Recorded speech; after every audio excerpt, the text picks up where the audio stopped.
Bonjour et bienvenue sur ma chaîne. Aujourd'hui je vous propose la réalisation d'un tag XL. Donc il mesure 10 cm de largeur par 20 cm de hauteur. Et je viens découper les bords à 2 et 4 cm, enfin les coins supérieurs pardon, à 2 et 4 cm des bords. Ce qui fait que la partie supérieure de mon tag, donc là on posera l'œillet plus tard, eh bien ça fera 6 cm. Donc là je vais passer à la réalisation du fond. Donc je prends des feutres tout à fait banals, hein. Ils ont juste une double pointe, une pointe fine, une pointe pinceau, mais après peu importe les feutres que vous utilisez. Donc juste à éviter les feutres alcool, puisque comme vous l'avez peut-être remarqué, je vais utiliser un spray d'alcool. Donc c'est de l'alcool ménager que vous retrouvez facilement dans les magasins, grande surface. Et voilà, vous remplissez votre petit flacon et c'est prêt. Il n'y a rien de plus simple. Donc cette technique, je l'emploie assez souvent sur mes créations. Donc c'est une technique assez simple, hein. Donc vous voyez, je viens déposer un peu de feutre sur mon plan de travail et après je viens avec mon petit spray diluer tout ça. Je mélange un petit peu avec mon doigt histoire que ce soit un peu homogène. Et ensuite je viens nettoyer entre guillemets avec ma petite feuille. Donc la feuille c'est du papier canson 224 mg, donc c'est un papier assez épais, idéal pour ce genre de technique, hein. Faut vraiment éviter les papiers plus fins.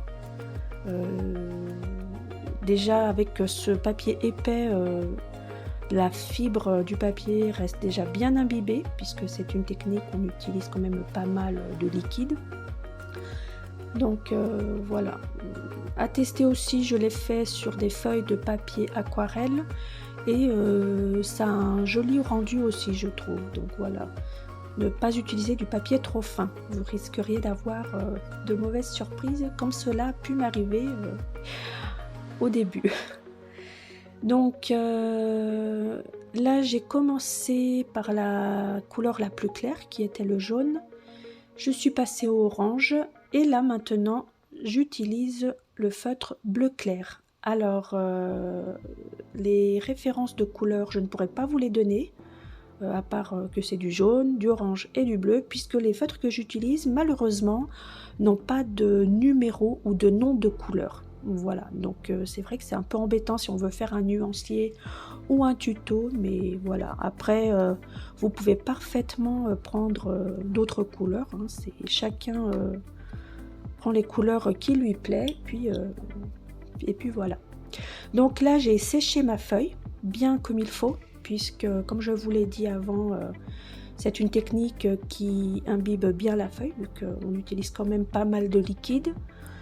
Et il faut la sécher bien correctement et assez régulièrement. Voilà, sinon encore une fois vous pouvez avoir de mauvaises surprises, la feuille qui se déchire, des trous qui apparaissent, enfin quand vous passez la feuille, quand vous faites glisser la feuille sur le plan de travail comme je le fais. Voilà, donc pour éviter ça, il est important à mon sens de bien sécher assez régulièrement votre petit papier.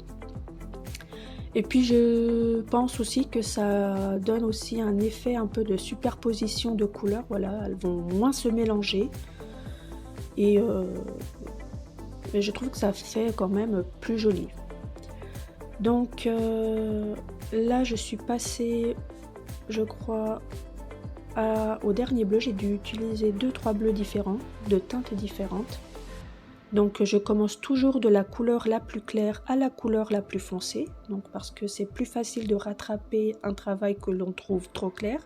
On peut toujours ajouter de la couleur, toujours un peu plus de couleur foncée, alors que rattraper un travail que l'on trouve trop sombre, eh bien c'est un peu plus compliqué de l'éclaircir. Donc c'est pour ça que moi je commence toujours pour mes fonds quel que soit le matériel que j'utilise, que ce soit des feutres, des encres, des pigments en poudre, peu importe, je commence toujours par la couleur la plus claire et je finis par la couleur la plus sombre. Donc là, je sèche à nouveau mon tag.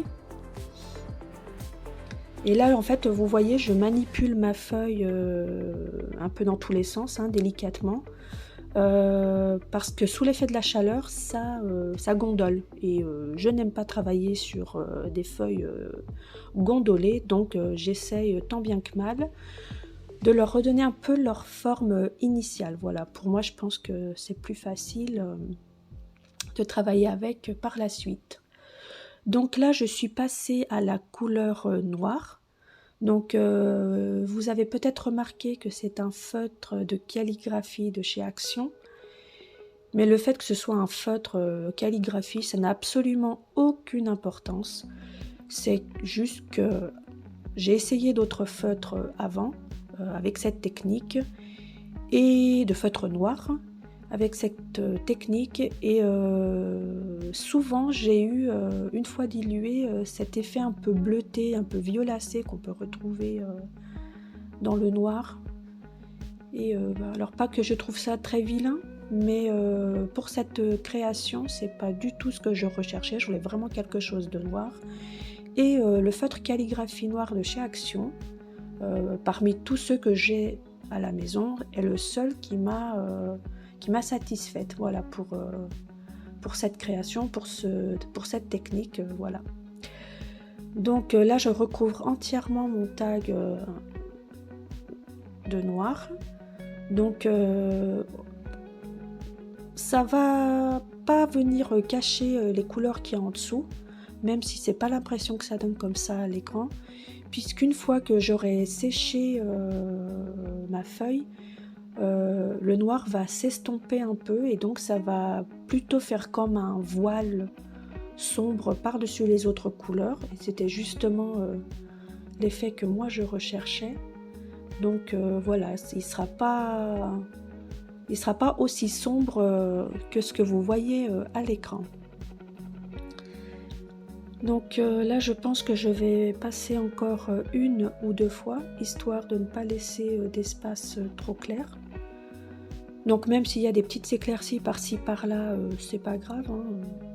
Mais moi, je voulais un maximum de couvrance. Donc là, je crois que c'est bon. Ou je vais peut-être encore repasser, peut-être. Non, voilà, c'est bon. Donc là, je viens sécher avec mon pistolet à chaleur. Et vous voyez peut-être que le noir commence à s'estomper. Donc voilà, ça fait comme un petit voile par-dessus les autres couleurs. Et c'était l'effet que je recherchais. Donc là, mon tag est sec et je viens passer à l'étape suivante. Donc je prends un tampon tacheté, effet tacheté, un tampon transparent effet tacheté, dont je n'ai pas non plus la référence puisque je l'ai acheté il y a quelques temps dans un vide-grenier et que la dame à qui je l'ai acheté n'avait pas non plus de référence sur ce tampon, donc je ne sais pas de quelle marque il est. Après, je vous dirais que n'importe quel tampon que vous avez avec cet effet-là ou similaire fera parfaitement l'affaire, hein, il n'y a pas de souci. Donc j'ai pris mon petit pad d'encre à embosser de la marque Tim Holtz que j'ai passé sur mon tampon et je viens déposer tout ça sur mon tag. Donc j'appuie pour avoir bien sur mon tampon pour qu'un maximum d'encre se dépose sur la feuille. Voilà.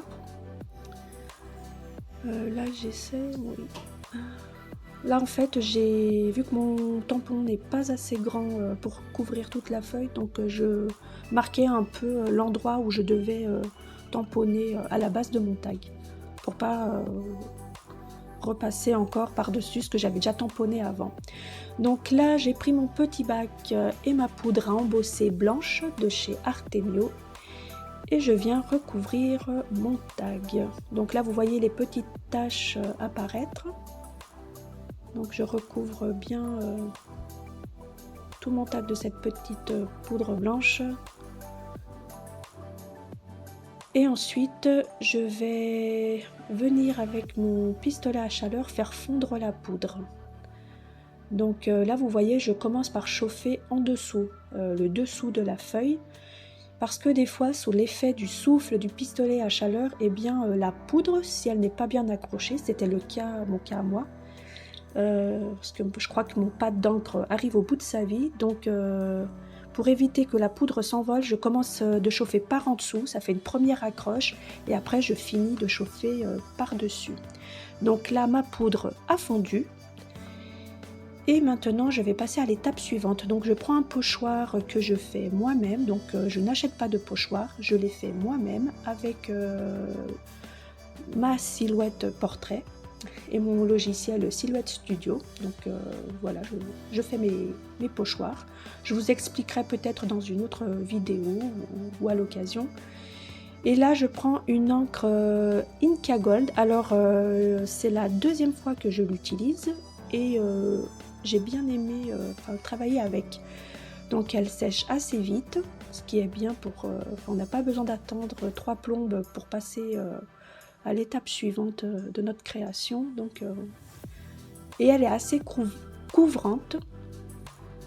Donc, cette encre me plaît bien.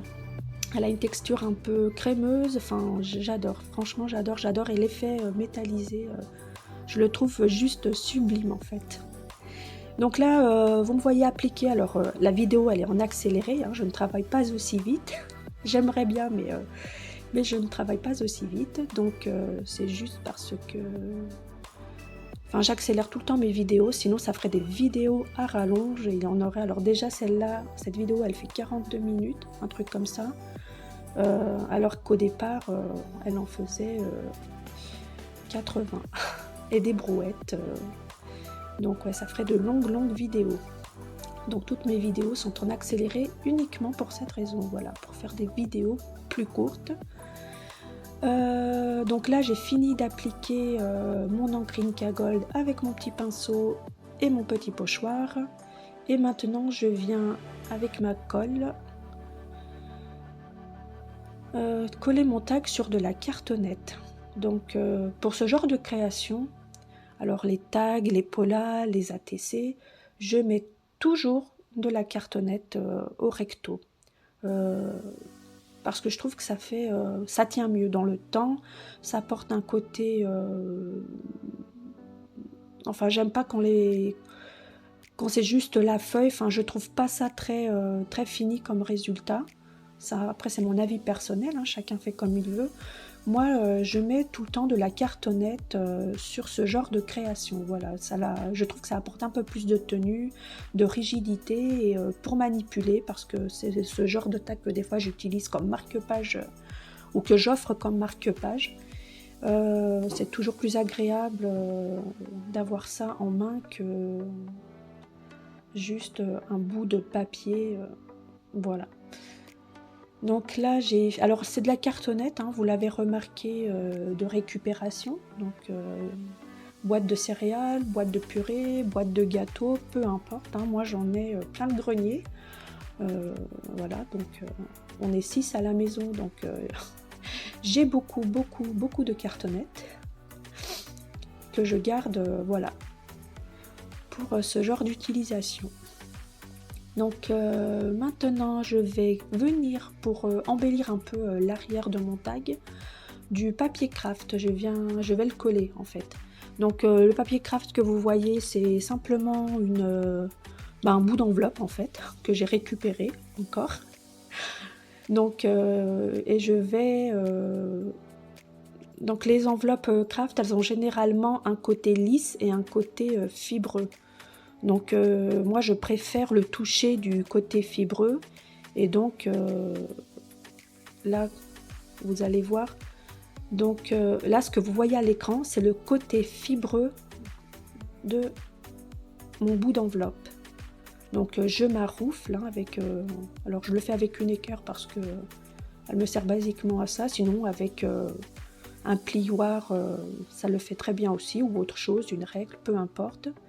Donc là, vous l'avez pas vu parce que ma caméra avait coupé, je ne sais pas pourquoi. Donc ça n'a pas été filmé du coup. Mais vous vous en doutez bien, j'ai découpé l'enveloppe plutôt en suivant les contours du tag. Je pense que j'ai pas besoin de vous l'expliquer plus que ça, vous devez sans doute vous en douter comment on procède. Et là, je viens teinter les bords, les tranches et les bords de mon tag avec un pad d'encre noire. Donc sur ce genre de création, encore une fois, hein, les tags, les ATC, les polas ou même parfois les cartes, j'emploie cette technique. Voilà, j'aime bien apporter un peu de profondeur à ma création en employant cette technique. Donc juste, voilà, c'est ma façon de faire et je pense que ça rend quand même plus jolie la création. Après, ça peut être une autre couleur, hein. Moi, j'ai utilisé du noir sur celle-là parce que c'était dans le thème, on va dire. Et là, je vais marquer l'emplacement de l'œillet. Donc, je pense que vous l'aurez compris, on essaye de le mettre au milieu, bien au milieu du tag. Et je prends ma crocodile, que je ne sors pas souvent. Oui, je ne la sors pas souvent, donc des fois, voilà. Donc la crocodile, elle a 2 tailles de trous, donc un petit et un grand. Et là, en fait, c'est le grand que j'ai percé. Et je viens poser un œillet couleur bronze. Donc là, vous le verrez, je vais me reprendre à 2 fois pour poser l'œillet. Pas que la crocodile, elle soit difficile d'utilisation, alors absolument pas. C'est juste que j'ai 2 mains gauches, des fois, donc même les choses simples, des fois, il faut que je m'y reprenne à 2 fois. Voilà. Mais sinon, c'est un outil très simple d'utilisation. On n'a pas besoin de forcer ni rien, voilà. Quand on n'a pas de main gauche comme moi. Donc, mon œillet est posé, et maintenant, je viens vous présenter mes petits Digistamps Joli Renard. Donc, ces petits renards, c'est moi qui les dessine sur ma tablette graphique. Donc, comme tous mes autres Digistamps, ou tampons numériques, ou tampons digitaux, peu importe le nom que vous leur donnez, ce sont des noms différents pour un même concept. Donc, dans toutes mes vidéos, ces petits personnages, ces petits objets, enfin ces petits Digistamps que vous voyez scrappés, c'est moi qui les dessine. Donc je les dessine sur ma tablette graphique. Je les prépare pour travailler. Donc je les prépare. Donc il y a une version pour chaque lot, pour chaque tampon. Il y a une version noir et blanc, comme celle que vous voyez à l'écran, donc à venir coloriser soi-même. Et il y a aussi une version couleur, comme vous avez sans doute vu dans le petit encadré au début de la séquence. Donc la version couleur, c'est bien quand on a quelque chose à scraper rapidement, ou qu'on n'a pas envie de coloriser, ou qu'on... Voilà. C'est bien d'avoir déjà quelque chose de prêt à l'emploi. Hein, c'est toujours pratique. Donc j'ai une boutique sur Ko-fi. Donc Ko-fi, c'est une plateforme pour les artistes, pour les artisans. Donc je suis sur cette plateforme. J'ai ma petite boutique, mon petit blog aussi sur cette plateforme. Elle n'est pas encore très connue, je pense, mais voilà, donc allez faire un tour sur ma boutique, regardez un peu ce que j'ai plein de choix, on va dire, donc pour divers thèmes, automne, hiver, Halloween, Noël, printemps, été, donc voilà, allez visiter ma boutique, je vous mettrai le lien en description de la vidéo et il apparaît aussi en grand à la fin de la vidéo. Donc là, mon petit renard, j'ai commencé par colorier la partie blanche du renard. Alors, vous avez remarqué que je commence, contrairement à mon fond, je commence par les couleurs les plus foncées. Quand je colorise mes tampons, je commence toujours par la couleur la plus foncée pour finir par la couleur la plus claire. Donc pour moi, cette technique comme ça, pour la colorisation de mes tampons, eh bien c'est bien plus pratique. J'ai déjà essayé l'inverse, mais je sais pas, j'arrive pas à prendre le coup de main, ça me plaît pas, donc moi je fais comme ça. Donc voilà, après à vous aussi de tester un peu ce qui vous convient. Donc voilà, on ne travaille pas tous de la même façon, on n'a pas tous les mêmes facilités ni la même perception des choses. Donc voilà, à vous de tester ce qui vous convient le mieux pour la colorisation. Donc comme je vous le disais, je commence de la couleur la plus foncée, de la couleur à la plus claire. Je pense que vous pouvez voir à l'écran la référence des couleurs que j'utilise. Donc sinon, dites-le moi en commentaire et je vous les donnerai avec plaisir. D'ailleurs, si vous avez d'autres questions à me poser sur mes tampons digitaux, sur mon travail, sur cette création, ou voilà, donc n'hésitez pas à me poser vos questions en commentaire de la vidéo ou sur mes réseaux sociaux. Vous me trouverez aussi sur Instagram, sur Facebook et aussi, comme je vous l'ai dit, sur mon blog Ko-fi.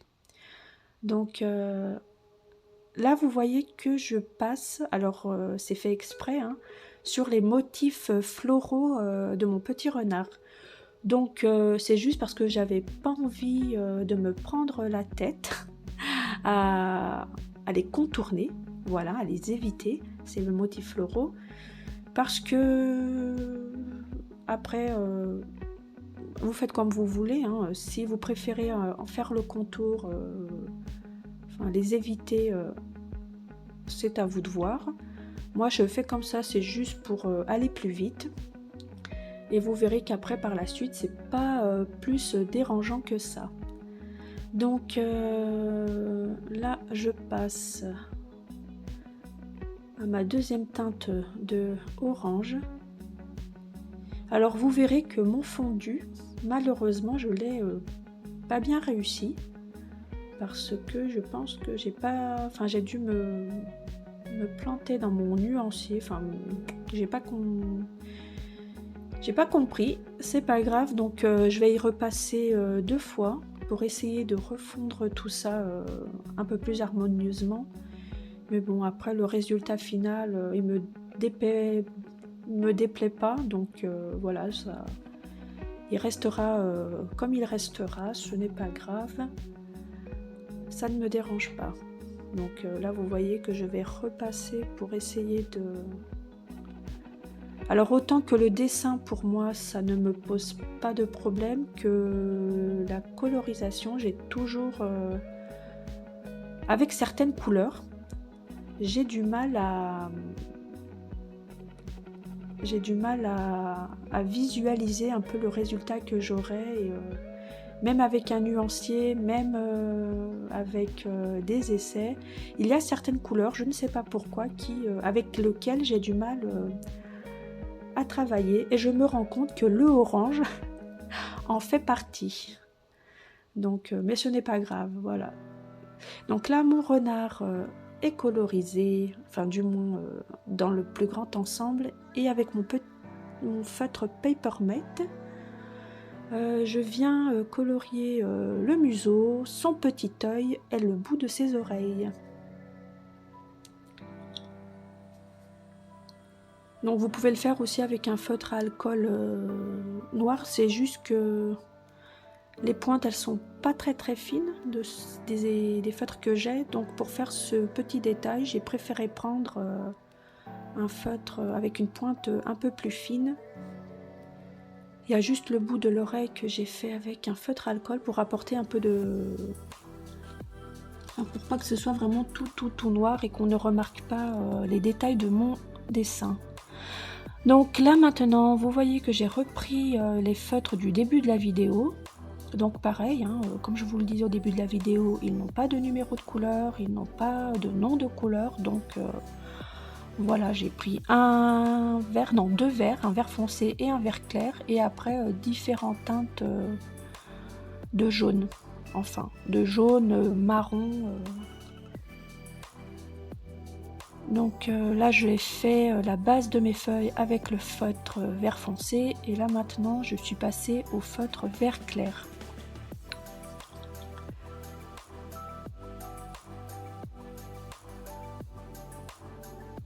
Donc pareil, hein, là la vidéo, comme je vous le disais tout à l'heure, elle est en accéléré parce que non, je ne colorie pas aussi vite. La colorisation, c'est une étape qui prend du temps.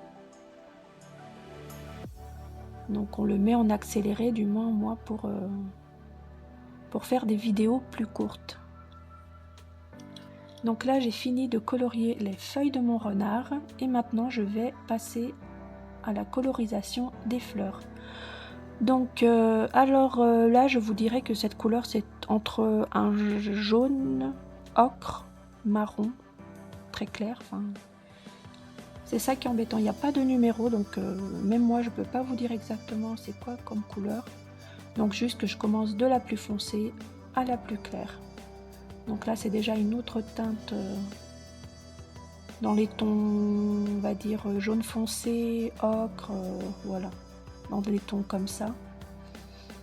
Après vous pouvez parfaitement utiliser d'autres couleurs, hein. Ça c'est moi qui ai choisi de faire comme ça sur cette vidéo. Et là bon bah vous le voyez, hein, c'est un jaune, rien de plus jaune que celui-là. Et voilà, mon petit renard est colorisé, et maintenant je viens découper les contours de mon petit renard. Donc je suis un peu hors du cadre, hein, je suis désolée, mais une fois que je suis lancée dans l'action, on va dire, j'ai tendance à oublier que je suis en train de filmer, et parfois je sors en dehors du cadre. Mais bon, vous l'aurez compris, cette étape, hein, je n'ai sûrement pas besoin de vous l'expliquer tant que ça. Je pense que nous savons toutes détourer, découper les contours d'un tampon, d'un autre dessin, quel qu'il soit. Et je vous dirais juste que j'essaye de faire en sorte que mes dessins soient faciles de découper au niveau des contours. Donc j'essaie de faire des contours assez simples, pas trop détaillés. Bon, il y a du détail sur certains, hein, parce que j'aime bien le simple, mais j'aime bien aussi quand il y a un peu de détail. Mais j'essaie généralement de faire en sorte qu'il ne soit pas trop compliqué à découper. Donc voilà. Donc là, j'ai fini de découper, et avec un feutre calligraphie de chez Action, je viens teinter la tranche de mon renard. Parce que je n'aime pas quand la tranche reste blanche. Et ça permet aussi de camoufler un peu les ratés que l'on peut avoir quand on découpe, hein. Moi aussi ça m'arrive, assez souvent même. Donc là j'ai pris un feutre de calligraphie, et c'est fait exprès cette fois.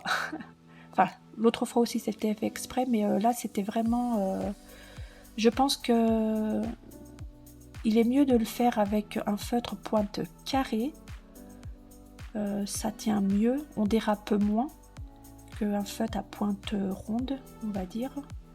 Parce que si on dérape sur la partie qu'on a déjà colorisée, bien c'est dommage de venir gâcher un peu le travail de colorisation qu'on a eu, qui est assez long à faire parfois. Donc voilà, on y va doucement, délicatement. Et maintenant, vous voyez que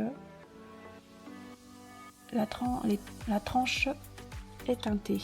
Donc là maintenant je vais venir poser des petits points et des traits de lumière avec un stylo gel blanc. Donc j'aime bien faire ça sur mes dessins, c'est pas une obligation. Moi j'aime bien apporter un peu ce côté lumineux à mes tampons. Donc je le fais tout le temps. Voilà. Donc on aime ou on n'aime pas, moi j'aime bien, donc je le fais. Même sur les parties blanches, ça peut paraître dérisoire, mais là on le voit pas bien à l'écran, mais sur l'œuvre en vrai, il y a un petit effet quand même un peu plus lumineux que sur le reste du blanc, donc voilà. Donc on y vient, hein, donc on y va quand même par petit peu. Ne pas faire de traits continus. Voilà, plutôt faire des traits.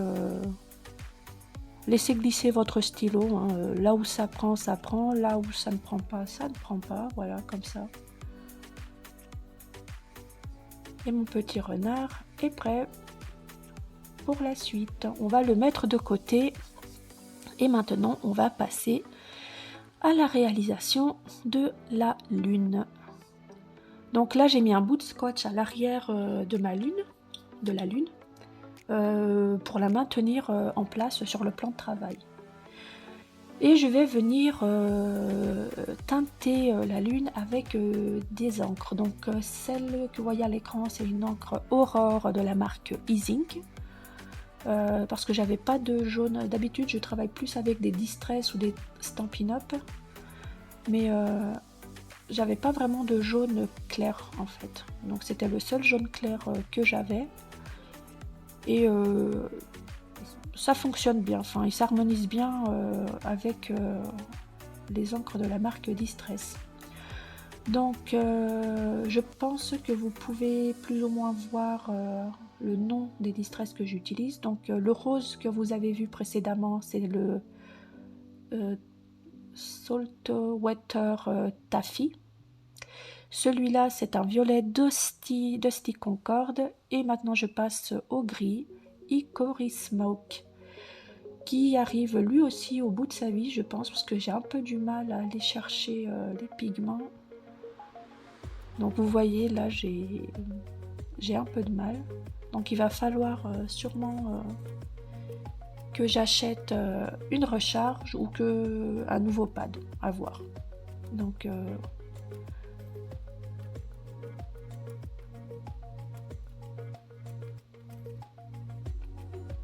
Donc là, je trouve que c'est pas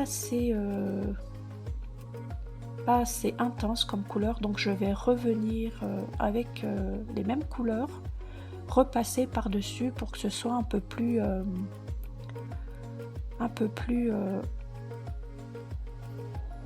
intense au niveau des couleurs.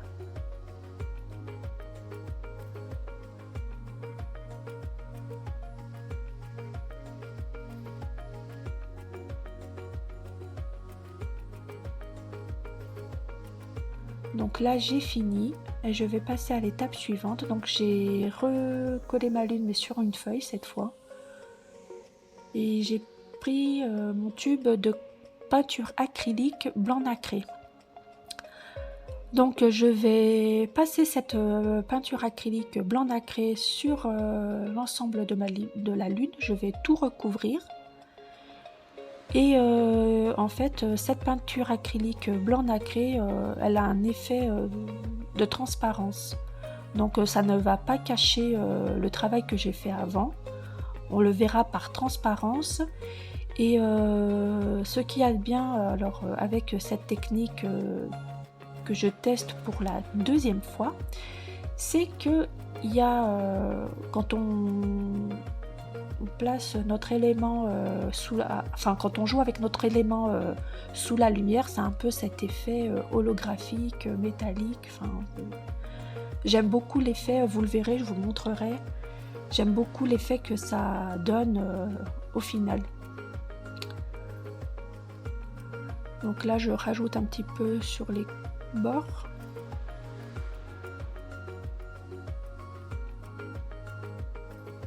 Et je pense que là, que ça doit être bon.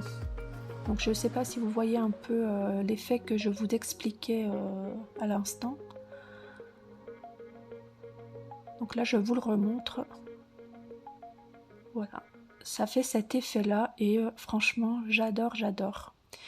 Donc la lune est faite et là, maintenant, on va passer à la colorisation de mes découpes feuillage. Donc c'est des découpes que je fais avec ma silhouette. Donc voilà, vous pouvez le faire aussi si vous avez des découpes feuillage dies. Vous pouvez parfaitement les utiliser. peu importe la forme qu'ils ont, le nombre de feuilles qu'il y a, après c'est par rapport aussi à ce que vous avez envie de faire, par rapport au rendu que vous voulez avoir. Donc moi j'aime bien ce genre de feuillage comme ça, donc voilà. Donc là je colorise avec des feutres à alcool, donc je pense que vous pouvez aussi voir sur les capuchons les références. Donc là je mélange deux couleurs, un bleu, alors peacock green et un vivid pink. Ça va donner un violet que j'adore et que je ne possède pas parce que j'ai, bizarrement, alors que j'aime beaucoup le violet, je n'ai pas de feutre violet plus que ça, enfin j'en ai pas tant que ça, et j'avais pas trouvé de teinte qui me plaisait dans ce que j'ai, donc j'ai testé un peu des mélanges rose et bleu, et celui-là c'est un mélange qui m'a plu, donc je l'ai gardé dans mon nuancier. Donc là maintenant je dessine les nervures de mes feuilles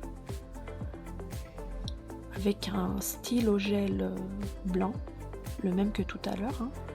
Donc pour dessiner des nervures, bon, bah, c'est pas compliqué. Hein.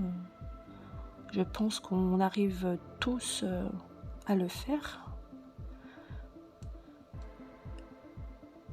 Et si ce n'est pas parfait, eh bien il n'y a pas de souci, puisque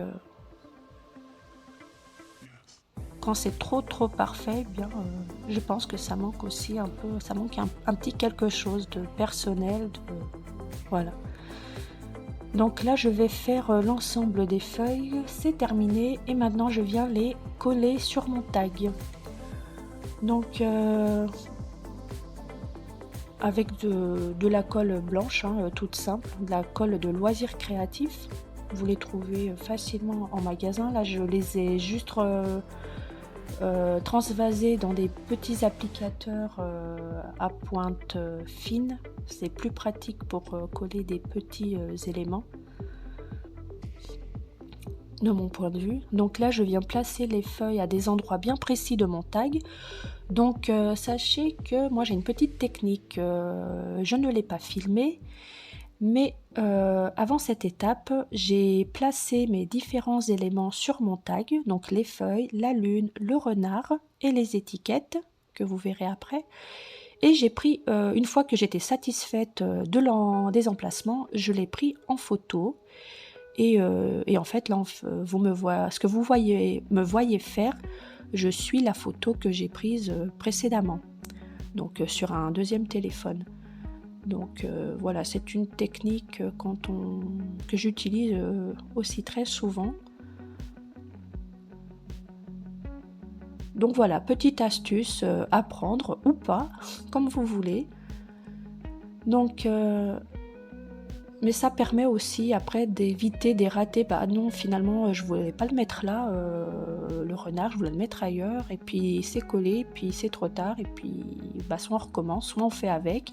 Donc moi, pour éviter ça, eh bien, je préfère. Hein. Ça veut pas dire qu'après, je viens pas faire quelques modifications, mais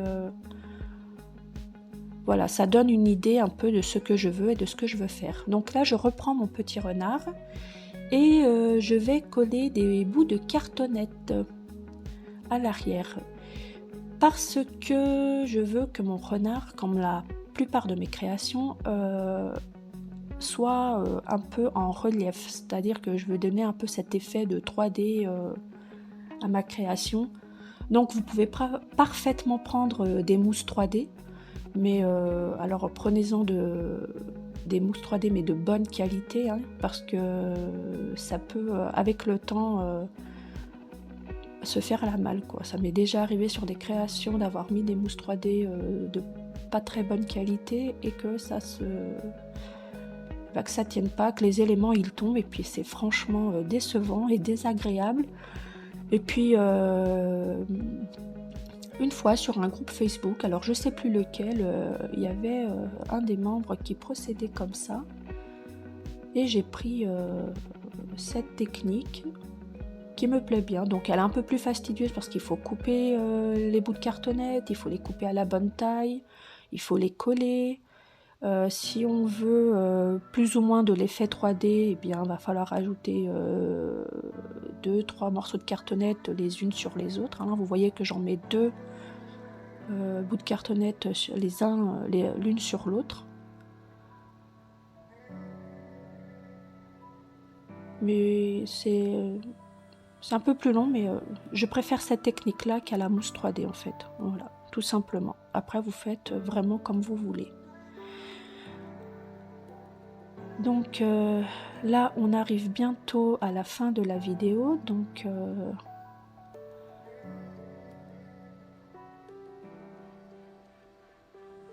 je pense que mon renard est bon.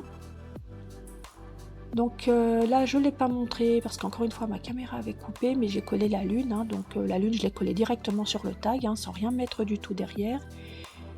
Et maintenant, on vient coller le petit renard sur le tag. Donc là, j'avais un petit souci avec mon applicateur de colle. Hein, le trou s'était un peu bouché. Donc je suis venue hors écran déboucher avec une aiguille. Et là, je place mon renard à l'emplacement que j'avais choisi au départ.